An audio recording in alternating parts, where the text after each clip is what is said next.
Welcome to episode 23 of the Gambots podcast. I'm your host, Eric, and this is my co-host. It's Christian. On this week's episode, we're going to be talking about Magicians Season 3, the Hulu documentary Minding the Gap, the movie I Kill Giants, Final Fantasy XII Zodiac Age, and the new video game release Apex Legends. And finally, we'll be finishing up with our Amazon review game. But first, Christian, you recently watched Magicians Season 3. What did you think of it? It was good. It was about on par with the other seasons, which is pretty solid. Magicians is just a very, very strange little show. And each season, I have to kind of talk myself into starting it. But as soon as I'm like one episode in, I'm in for the whole season. So what is the premise of Magicians? So it's about a group of people who attend kind of like a graduate level Hogwarts. So they've all already graduated from college and like normal college. And then they get an invitation to attend a school called Breakbills where they learn how to do magic. So these are all mid-20s characters or something like that? Yeah, mid to late 20s for sure. And what was the main arc of this season? Well, at the end of the last season, some crazy stuff goes down and magic gets turned off. Magic comes from like a fountain or a spring in this other world, and some of the gods come through and shut it down. And so they're trying to find 7 keys to unlock like a back door to get magic back. What type of show is this? Is this a comedy? It's a little, yeah, kind of. It's a Sci-Fi Channel original, which doesn't always necessarily scream great, but their TV shows have been good in the past. And this is a good example of that. It's really, really funny in parts. It has a lot of weird screwball comedy, a lot of really irreverent comedy. It is not a show for kids. That is 100% for sure. But then it swings violently back and forth between that and just really, really dark, messed up stuff. There's a lot of really intense stuff that happens, not just like all at once at the end, but kind of interspersed throughout the season. So you're never really sure when the tone is about to abruptly change. That's an interesting choice because you don't really see that in television shows too much. Yeah, I think the main driving story arc is like the darker aspects of it, and then they have to like intersperse this kind of glib humor throughout so that people don't get just fully like zonked out on like how dark everything is. It's interesting. I like it a lot. The plots are generally pretty good. The show does a good job of switching gears partway through, and so it's never really what you expect it to be. The main antagonist never really turns out to be who you expected it to be at the beginning of the season. So for example, in this one, they set a group of people up to be the main antagonist for the whole season. Like at the end of season 2, they're introduced as a hostile force and they kind of occupy everything. But by halfway through, things dramatically change and you're fighting somebody you didn't expect to be. This might be getting off topic a little bit, but that kind of reminds me. So in normal American television, you generally know who the antagonist is throughout, but I read a lot of Japanese comics and watch a lot of anime, and it seems like they have much better rotating villains where bad guys become good guys and things like that. It sort of reminds me of that a little bit where, you know, they posit that these will be the bad guys and then they do a 180 on you not even halfway through a season. Yeah, kind of. Like the antagonists that's set up, they never really become fully good guys, but they definitely soften, and to the point where you are kind of rooting for them a little bit by the end of the season, because now there's this much worse thing going on that you didn't know about. Was there any episode that you really enjoyed? There were a few. This isn't an easy one to kind of parse apart because I definitely watched it kind of in one go. I watched the first episode and a half on the plane, and then when I got back to the States, I rushed through all the other ones. And it is kind of one long story as opposed to being more episodic. But there were definitely a few plots that were a lot of fun. In season 2, they introduce like parallel timelines. In season 1, they introduced the idea that the characters have been through this story, I think 28 times, and they keep dying. And so then in season 2, they explore some of those timelines where they lost. And in season 3, they explore them even further to actually even going to one. And one of the characters gets swapped out kind of halfway through, and it was weird. Nobody really even batted an eye about it, so that was odd. But yeah, it's it's fun, and it's never really what you expect it to be. Are any of those timelines the darkest timeline, like in Community? Kind of, yeah. Like there was one where they beat the bad guy from the first season, but one of the main characters ended up becoming him, like taking his place. And so when they go to this other world, the main character Quentin is the super evil guy, and he's going around killing everybody. It's pretty wild. Cool. I really like alternate timeline stuff because it just adds whole new elements where a little bit similar to The Good Place, where I know you don't have alternate timelines, but you have the same, essentially 4 groups of people doing different scenarios hundreds of times, right? Like you get to see just how different things play out with minor changes. Yeah, like butterfly effect stuff. Yeah, I always think this is pretty awesome to check out in shows. Yeah, it can be neat, especially when you only catch snippets, and then like this, they can be explored later. Because they did that a little bit on this season of Good Place too. They showed you longer cuts of the reboots that you didn't really get to see much of in season 2. Yeah, like that. I mean, I know I talked about Good Place last week, so I don't want to get too much into it, but yeah, I did like that part a lot of it. Is this show completely original, or is it based on something? It's based on a book series. It's a trilogy by Lev Grossman. It's The Magicians, Magician King, and Magician's Land. I've not read them. I've heard they're good, but I never actually got a chance to do that. A lot of times when I see something like this, I'll try to read the book, and then I just can't get into it because it's just different enough that it annoys me. You know what I mean? No, I understand. Yeah. Like if I like the TV show this much, I just won't really even bother with the books. I'll just keep waiting for the next season.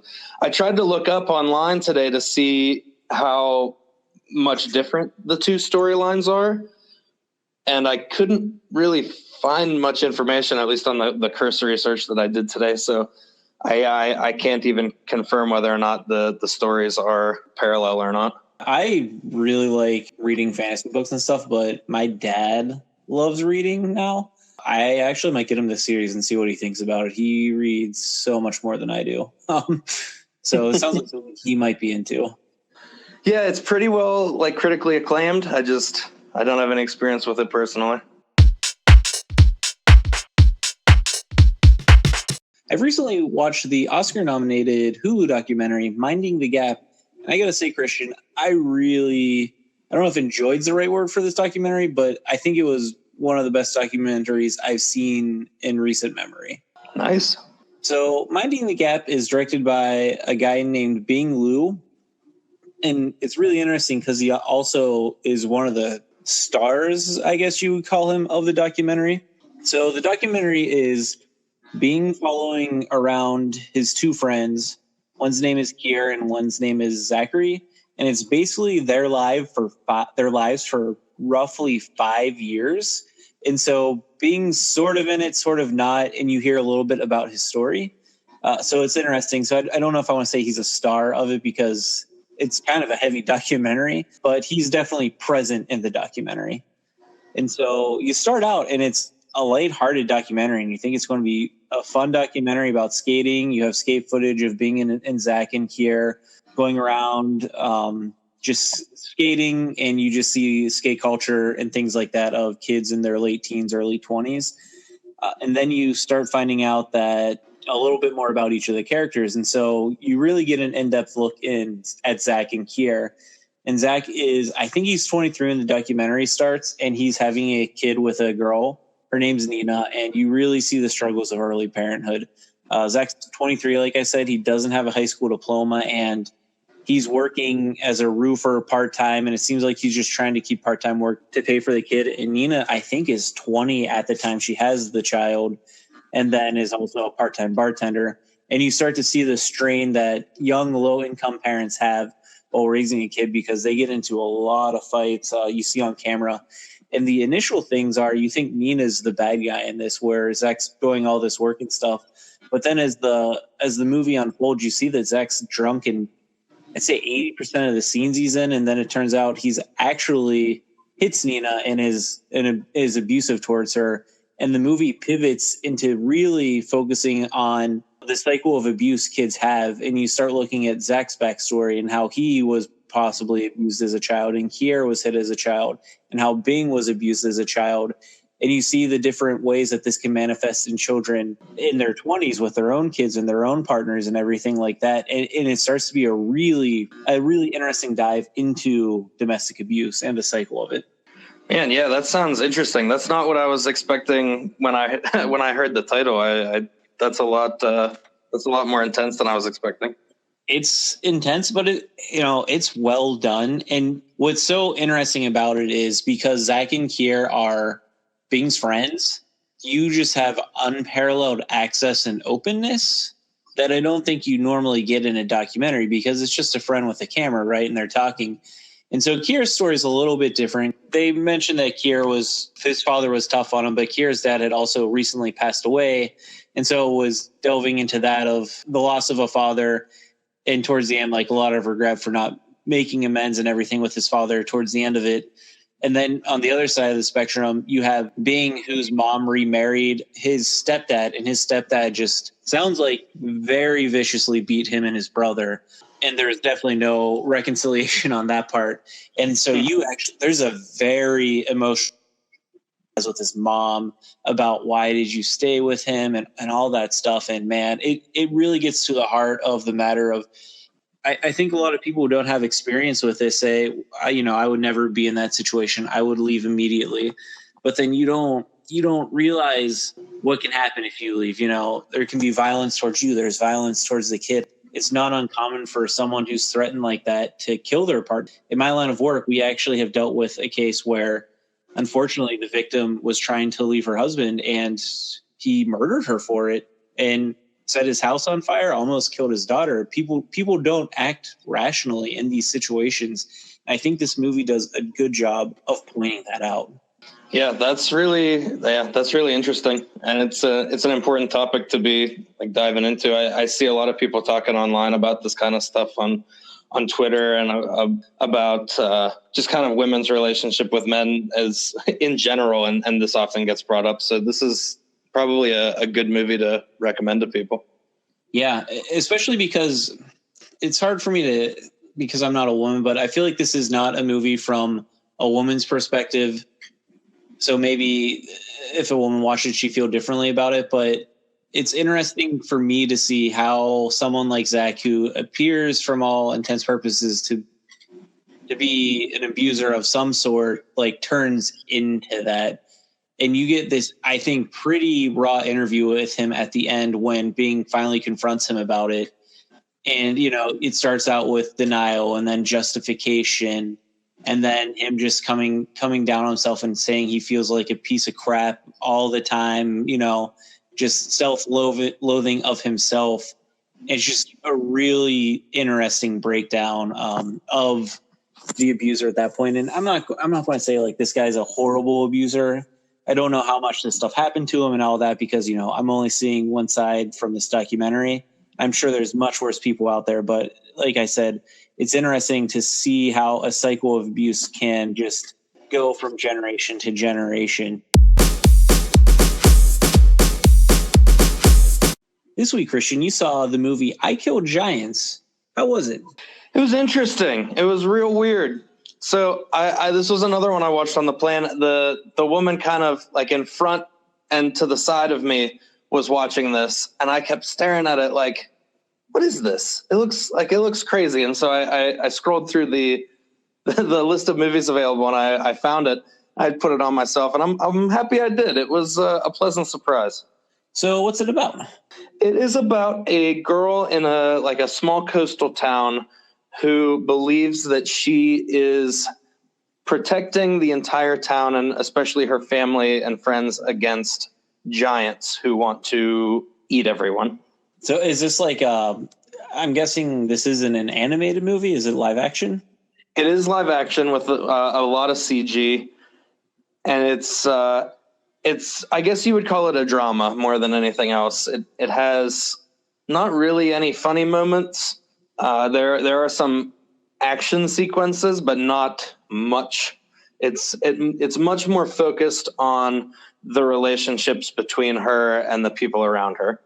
So you say CG, I'm guessing the CG is for the giants she's fighting. Are they real giants or are they is this imagination? It's a little unclear until the end. I don't want to give anything away because it was a little bit of a twisty ending, and it was an excellently well done twisty ending. So yeah, I don't want to say for sure. The giants until the end kind of appear as like vague shadows in the trees, and there's a very excellent sequence which is kind of animated. It's similar to the way the Deathly Hallows story was told in Harry Potter, where the movie kind of breaks away for a moment and it becomes like a storybook where she talks about giants and their history and what they want and where they come from. But yeah, it's a little ambiguous for most of the movie as to whether the giants are real or not. I'm checking this out right now, and it looks like the director is named Anders Walter, who is a Danish director. And I feel like last week you watched a movie by a Danish director as well. Maybe they're making some good movies. Yeah, the poster on it looks cool. I have not seen anything. I never even heard about this movie, so I'm kind of surprised it slipped past me. Yeah, I'd never heard of it either, to be honest. It was one of those things that, like I said, I just happened to watch a couple of scenes through the headrest of the other woman who was watching it, and I was like, yeah, it looks interesting. And it came out in 2017, so it's not that old. I'm genuinely surprised that I'd never heard of it. Have you seen the box office take on this? Yeah, so it's not a lot. It is $183,000 for the whole run. There's no budget information that I can find, but that's a really low box office. So I'm not sure how wide a release this got. It's very possible that it hit like very high major markets only, like New York, Los Angeles, Washington, and that's it. Yeah, I imagine that has to be that, but it said it was released in Belgium, China, the UK, and the US. This had to be a really limited release, and I can't even imagine a movie costing less than $183,000 to make that's getting such a wide release, especially if it has CGI in it. Well, now I'm looking at a little bit more in depth. The domestic box office is $0. So the box office is all international for this movie. Now it's gotten some DVD sales in the US, but it looks like the US box office was 0. So it must not have even gotten a major release here at all. No, which makes sense for why we never heard of it now. But this looks like a pretty cool movie. I'm surprised it did not get a limited US release. Yeah, it was pretty cool. It reminded me a lot of the movie A Monster Calls, which had only come out a year before. So I struggled a little bit with, like, is this movie a ripoff? Is it a situation where like two people were working on the same project and they had differences, so they just decided to make their own movies, kind of thing? Because I know that happened with like Deep Impact and Armageddon and other movies from like the 90s. I'd like to dive a little bit more into the history about that before I started calling it a ripoff or anything. But it is a similar idea of turning to story and turning to like myth when your life kind of falls apart around you and you have to deal with something really terrible in your life, and using like escaping to these worlds as kind of a coping mechanism. You said you think this is a drama. Is this like, would you say this is maybe not marketed, but is this a kid's movie? No, I don't think so. Okay. I think a kid could watch this movie, and I don't know how much they would enjoy it, but it's not like it's inappropriate or anything. I just think the themes and the story are going to be a little too advanced for a kid. Was there any big names in it? Zoe Saldana plays the school therapist or counselor. She was really the only one. Nobody else in this movie really had a big name attached to it. So it was odd to see like just her, because she's a real big name now, especially even a year ago, she was already a pretty big name. So it's not like this was one of her first movies. She was in Avatar and stuff, but I would say the movie most people would know her from was Guardians of the Galaxy's Gamora, because it's been such a huge hit with that and Infinity War and everything. Yeah, and she's also the new Lieutenant Uhura from the new Star Trek franchise. That's right. I forget she was in that. I have not seen Star Trek in a while. I guess I would definitely recommend this movie. It's got an 80% on Rotten Tomatoes, which is even I would say a little low for where I would put it. I would put it in the high 80s. It's only an hour, 40 minutes long, but it feels a lot longer. Not in a bad way. It doesn't like, it's not like you're waiting for the end and waiting and waiting. It just, this is a big movie. It has there's a lot to unpack in it, and we don't really have time to unpack all of it here, but it's just, yeah, it's a big movie. It has a lot going on inside of it, both like story-wise and just emotionally. So I would definitely recommend this movie if you can find it. I don't think it's on Netflix or Hulu. I just kind of lucked into it on the plan, but if you can find it somewhere, definitely check it out. Yeah, looking at just the quick synopsis of it, it seems like a movie I would totally be into, and I'm really interested in checking this out now if I can find a way to watch it. I'm assuming it's probably on Amazon Prime or something, but I don't know if I want to rent it. But if this is on Netflix or something, I would totally check this out. I just looked now. It is on Hulu. Really? I'm definitely going to check this out. So this week, I finally finished my platinum of Final Fantasy XII, the Zodiac Age. I gotta say, Christian, I really like the remaster of this game.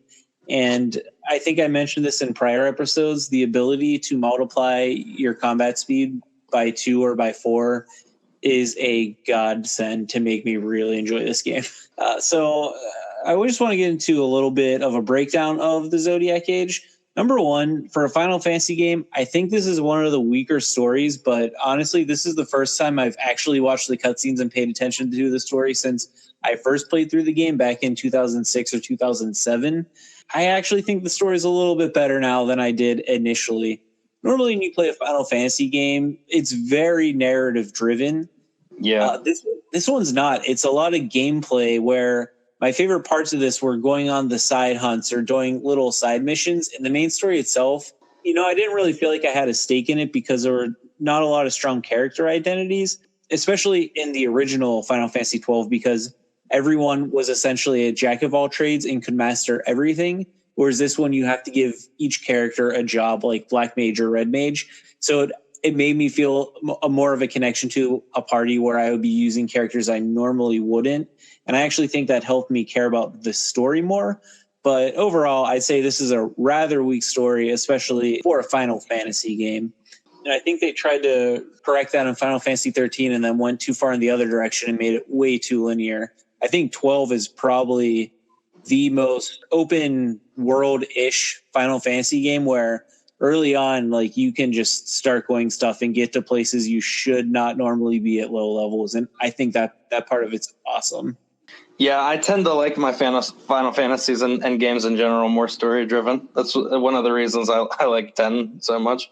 And I normally would too, Christian, but I think this has some of the best battle gameplay. For turn-based, I think 10 is my favorite battle system. But of overall battle systems, I really do like the Gambit system that 12 has, where it's essentially a bunch of if-then statements that you create. Up to 12 of them, and then you're like, okay, if I'm the party leader and they're targeting someone, do this. If the enemy is weak to thunder, cast thunder. So you automate a lot of the little chores, and then when you get into tougher battles, you can slow it down and say, okay, I want to do this, or this. But I really like micromanaging that stuff, and I understand that's not for everyone, but I did really like the battle system in this one, and that's why it's weird because there's not a ton of story in it, but the battle system really kept me coming back. Yeah, I was going to ask. I remember talking to somebody a while ago, and I couldn't remember which Final Fantasy it was. I was going to ask if this is the one where you can just automate everything and like there are battles you can go through without hitting a button. Yeah, that's pretty much this one, and it's nice. It makes grinding a lot easier, which I enjoy because grinding's not my favorite part of video games. I'll do it. I'm currently doing it in Dark Souls 3 for a specific thing, but like I like that I'm able to automate that.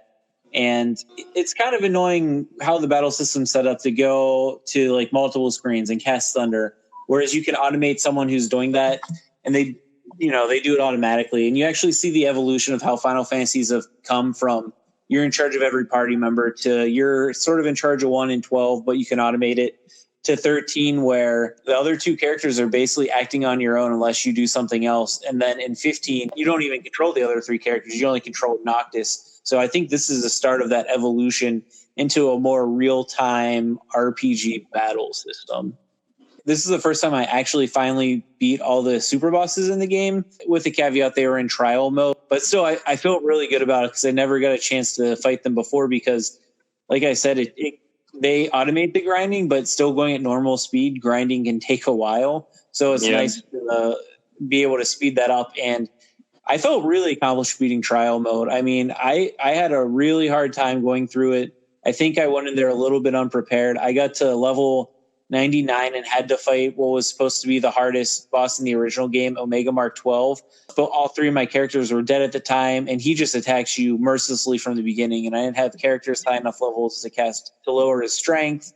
And using like all my items and stuff that I had sitting around that I collected, I got through it. And then I got through the final battle, which was also hard, that I made hard on myself through dumb mistakes. But I felt really accomplished beating it. I was so pumped that I usually don't get that in video games anymore. Usually when I beat a game, it's like, or platinum a game, it's more of a relief because I don't think the challenges are sometimes fair. Like I don't like the grinding ones that much, which a lot of games tend to have nowadays.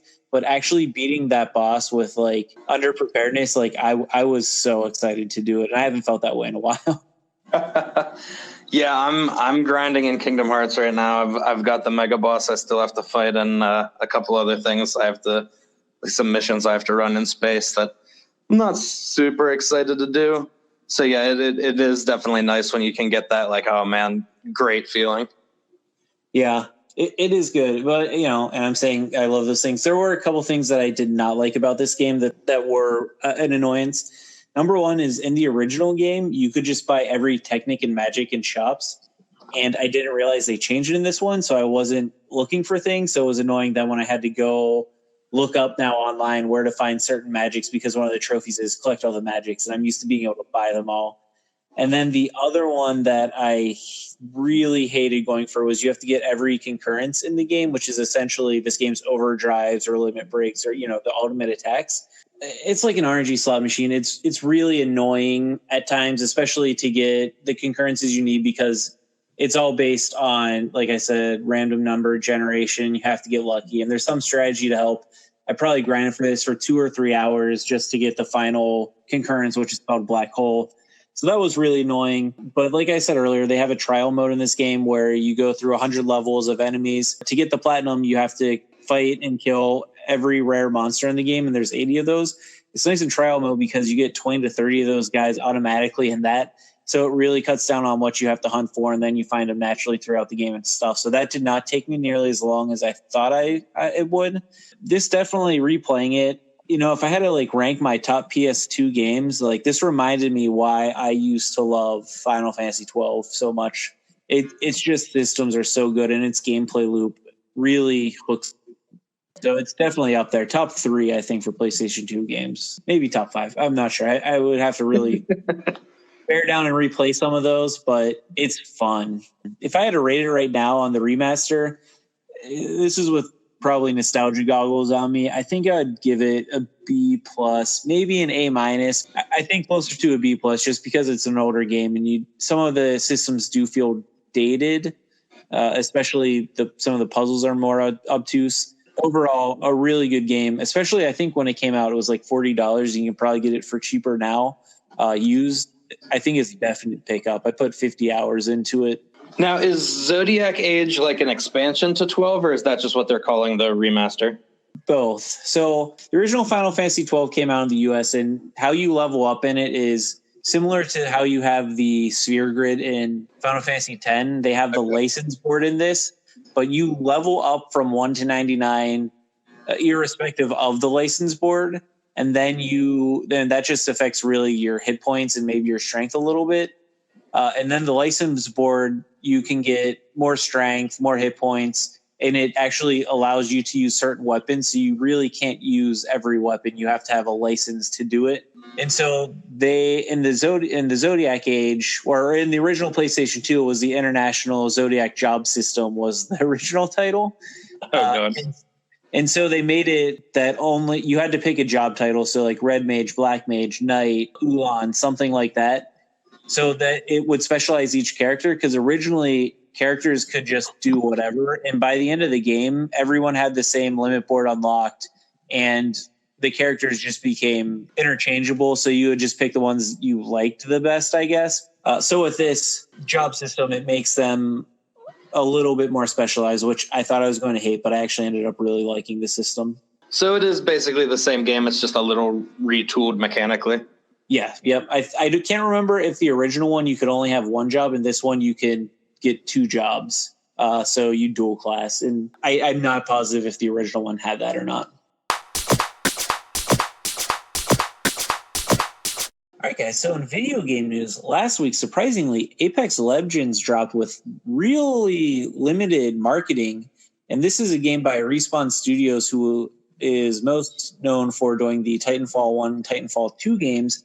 They were bought out by EA, I want to say maybe a year or two ago, and everyone's worried. And now they've released a free-to-play battle royale game that incorporates elements of Overwatch. And generally, so far, it's been released to pretty positive fanfare. Have you seen anything about this, Christian?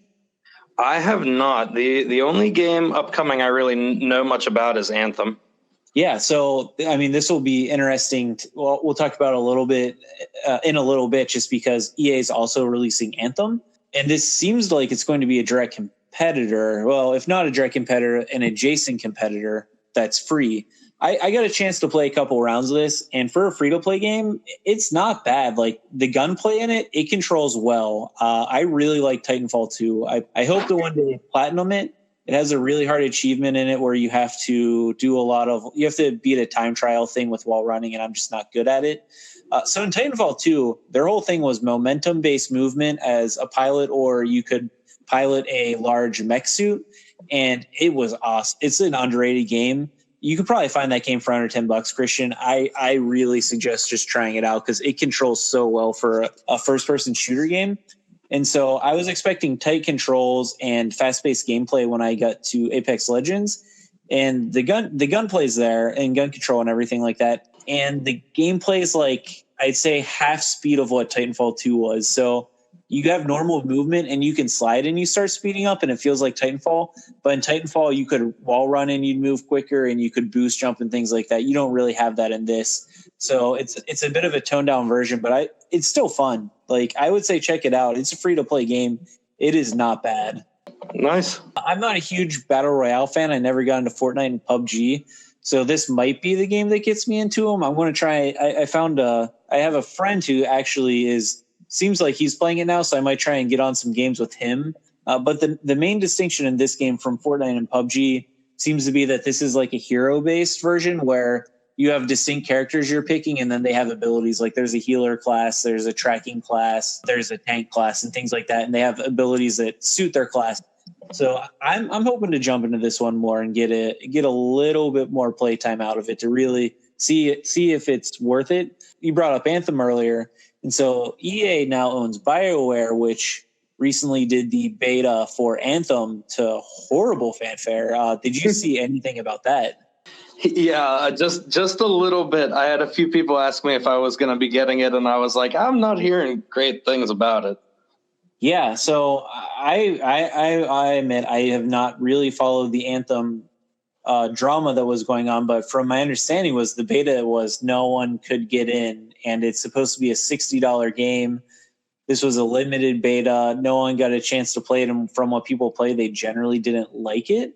So it's really interesting to see EA release a game that is another shooter that's going to be competing with Anthem. And where I think Apex Legends is more like Fortnite, and Anthem's supposed to be more in the vein of like a Destiny game, I still think you're going to cannibalize some of your own market. Like EA or whoever did this with Titanfall 1 and 2, where they released it against juggernauts in the industry like Battlefield and Call of Duty, where they just couldn't compete, even though I think it was the superior game.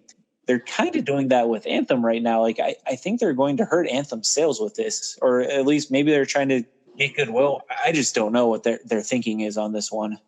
Maybe they're trying to come up with an excuse why nobody buys it. Maybe. I think they could be worried about it. But I'm not going to say anything about Anthem. I'll wait till the reviews come out before we really get into it. I think it looks pretty cool, but I don't know if that's like a day one pickup for me, especially because I so rarely buy games the day they come out. Yeah, same. Unless it's something like Kingdom Hearts, where I've been like amped up for 13 years. Yeah, you've been waiting for the sequel for a while. Yeah, it's rare that I go out and buy stuff opening day anymore. I kind of let the bugs get worked out on the excited people, and then I'll come and get the version that's all patched up. So, I mean, I will say now seems to be a good time to get into Apex Legends. It seems pretty popular. It's new enough where you don't have like an established meta where people are going to be angry at you for picking certain characters like you have in Overwatch now.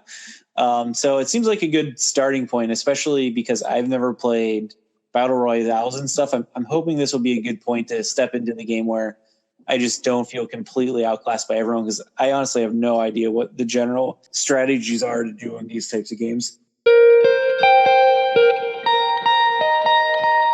All right, and now we are going to play our Amazon review game. So for a quick recap, Christian is going to read a 5-star Amazon review. I will get 2 yes or no questions, and then I can either guess the movie or ask for another review. Christian will then read another 5-star Amazon review. I will get 2 more questions. Christian can read 1 more review. I'll get 2 more questions. Then I have to guess. And now this year we're doing a scoring system where if you get it on the first review, you get 3 points. Second review is 2 points, and third review is 1 point. I am ready when you are, Christian. All right. A classic comedy with metaphysical wit. A very funny movie. If you like metal, Popeyes, and are open-minded to religious views, this will give you a good laugh. Also thought it was funny Quentin Tarantino is in this movie. I kind of just want to go for it without a question, but I don't know if Quentin Tarantino is actually in what I want to guess. Is this an Adam Sandler movie? It is. Is this Little Nicky? It is, man. You nailed it. Oh, Christian, Little Nicky. I think that's my favorite Adam Sandler movie. I watched that so much in middle school with my buddy. I love that movie. All right, guys, thanks for checking out our episode. Before we head out, Christian, what are you going to be checking out this week? Well, I'm going to be finishing up my run of Kingdom Hearts 3. We talked a little bit during the in-between sections that I have finished the story, but I've still got some work to do on the Platinum. Hopefully I can finish that this week. And then I'm probably going to start Spider-Man, the video game, so that'll be fun. Movie-wise, there's a movie I've been looking forward to for a while called Alita Battle Angel coming out. I'm probably going to watch that Wednesday evening. And that's probably going to do it for me for the week. Cool. Spider-Man's fun. I think you will enjoy it. So this week I am trying to finish up my Platinum on Dark Souls 3. I am at the point in the game where I'm essentially just grinding for what's called a Covenant item. I need 30 of them, and they have a drop rate of around 1%.